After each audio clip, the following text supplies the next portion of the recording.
feel like there could be a team overseas who would love to snatch Caitlin Clark away from us and give her a crazy offer. I mean, Ice Cube was about to give her $5 million to play in less than 10 games in the Big Three. So Caitlin Clark's first minutes were recently released by the European League, and they did it with the biggest smile. Why wouldn't they? When you win the lotto without even trying, it's worth celebrating. No matter how the cachet of the WNBA elevates, remember, it could have been even better. You messed it up. You messed it. And by the dumbest people alive, I mean the WNBA, who essentially sent its golden goose, Caitlin Clark, to the EuroLeague on a silver platter. If that isn't the height of inanity, I don't know what is. And from the sounds of this interview, it seems like she's probably going to make more money overseas in EuroLeague than she did during this WNBA season. The commissioner told her that she could make $700,000 playing in the WNBA. Now that Caitlin is finally free from the unrelenting abuse she had to put up with, no more unexpected hip checks or attempts to tear her eyes out like it was some sort of contact sport horror show, she can finally concentrate on basketball, while the WNBA is likely sitting in a corner, wondering what in the world just happened. Game in Europe is almost better than the game in the NBA. Caitlin Clark just dipped on the WNBA, and let's be honest, can you blame her? The WNBA essentially fumbled the bag, and now Europe is strutting around like they just won the lottery, and they did. The European League is practically giving Clark the red carpet, while the WNBA is left wondering how they lost their best player. However, that's what happens when you treat your best player like a rookie off the bench. In the WNBA through marketing this and that. I don't know what Kathy was talking about, because even the highest paid player in the WNBA currently makes a little over $200,000 in salary. First, let's talk money. The WNBA wasn't paying Clark a whopping $76,000 to $78,000 during her rookie season, and that's all. Meanwhile, Europe is prepared to give her a bag large enough to make WNBA executives cry. We're talking hundreds of thousands of dollars more. And guess what? They actually provide housing for their players in Europe. Yes, you read correctly. The WNBA couldn't even offer a free bus pass, but in Europe, Clark lives like a king or queen. Transportation taxes are covered by them.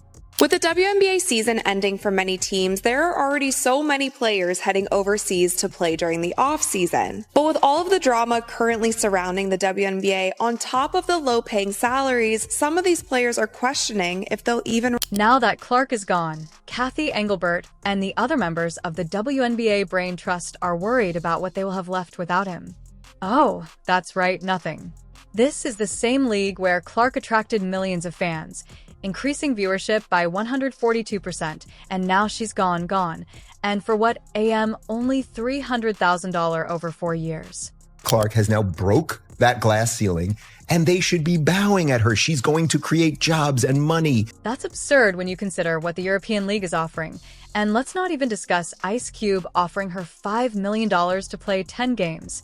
That's more than Clark would have earned in 4 entire WNBA seasons.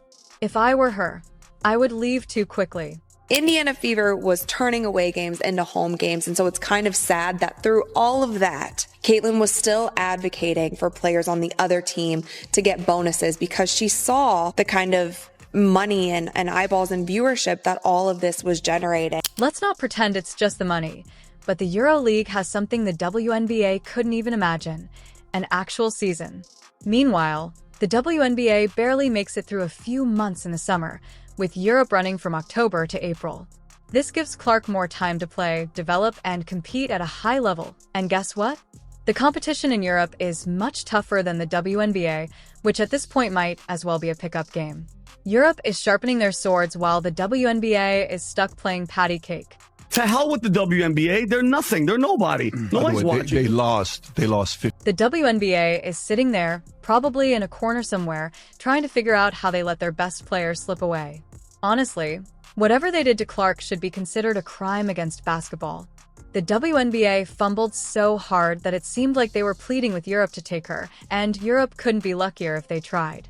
The European League just dropped Caitlin Clark's first minutes, and let me tell you, Europe hit the jackpot.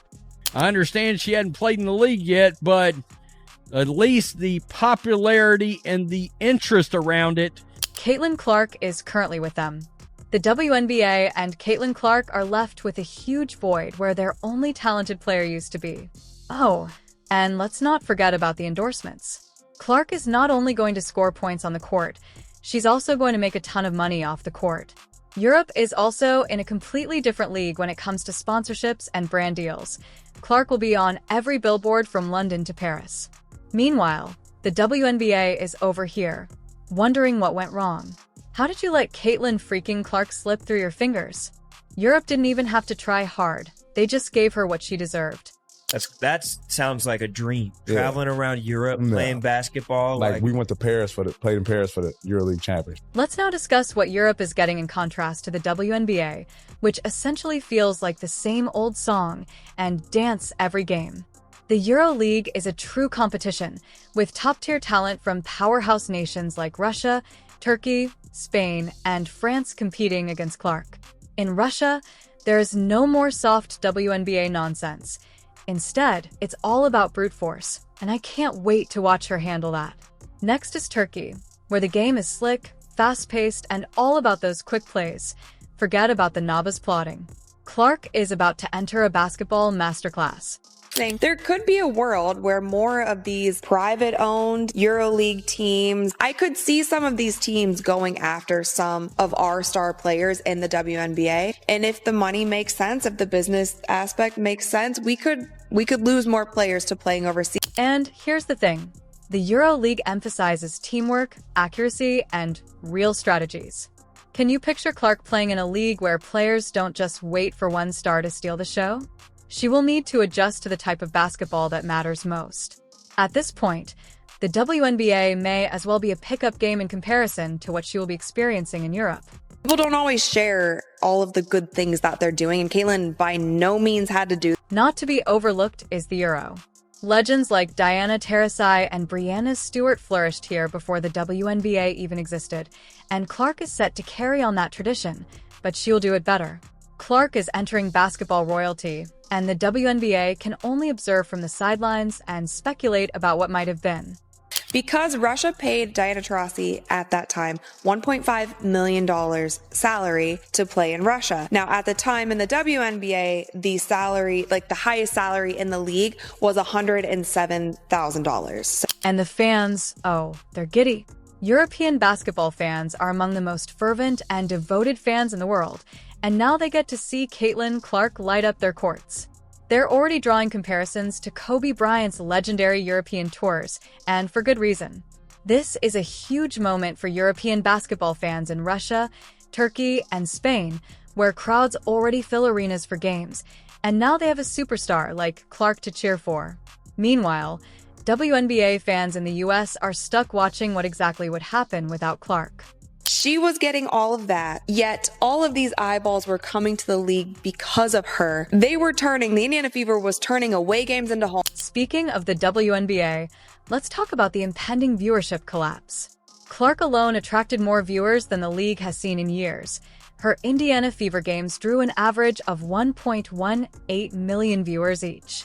To put that into perspective, the WNBA as a whole was only drawing 394,000 viewers per game, and Clark was more than tripling that. However, now that she is gone, no one is watching for anyone else. They were there for Clark and, without her good fortune, kept people interested. Okay, they have the highest audience they've seen in 24 seasons in the WNBA games. Televised games with Caitlin Clark's Indiana Fever averaged 1.18 million viewers compared to 394,000 for all other games. There were a record 22 games that averaged over 1 million viewers. The evidence was already there.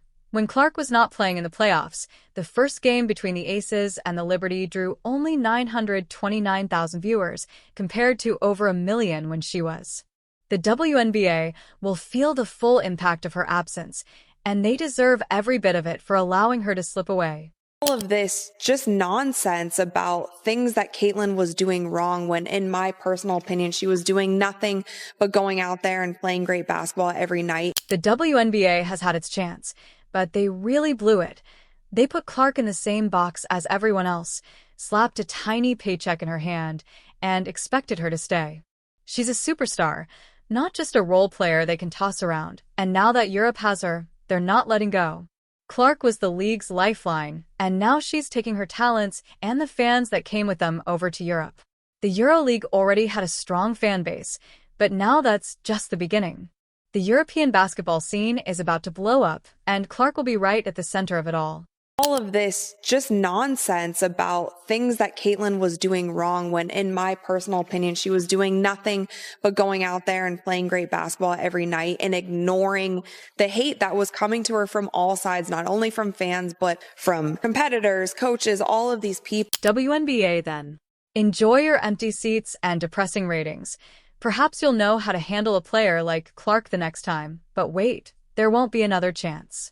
She is now Europe's treasure, so the WNBA can continue to weep over it while the EuroLeague gets to see Clark smash records and drop buckets. Well done, WNBA. You truly outdid yourself this time.